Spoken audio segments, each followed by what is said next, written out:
Igqwetha likaMkhwebane liqale ngokuqukumbela ubungqina bakhe bosuku oludlulileyo malunga nephulo likaRamaphosa le-CR17 kwakunye nokugunyaziswa ngumqulu wesigqeba sokulawula kumalungu epalamente.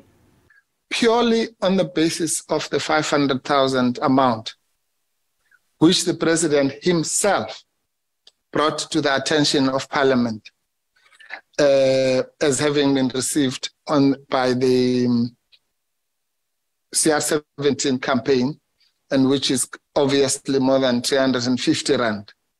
Just on the basis of that, forget the big amounts.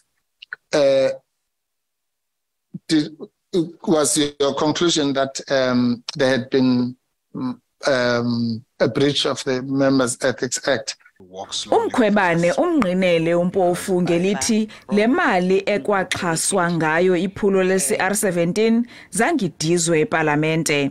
These are the relevant prescripts I followed. The Executive Members' Ethics Act, and the President was the member of Parliament as a deputy by then when the money was paid, and was obligated as well to declare in terms of that.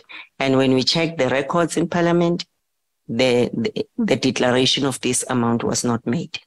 Uthe isigqibo sekomiti sokwala ukubiza uRamaphosa ukuba vele phambi kwayo kuthetha ukuba licala lakhe lodwa eliphambi kwayo. Nakuba kunjalo ingxelo kaMkhwebane yephulo le-CR17 yenye yeengxelo ezabekelwa bucala zinkundla.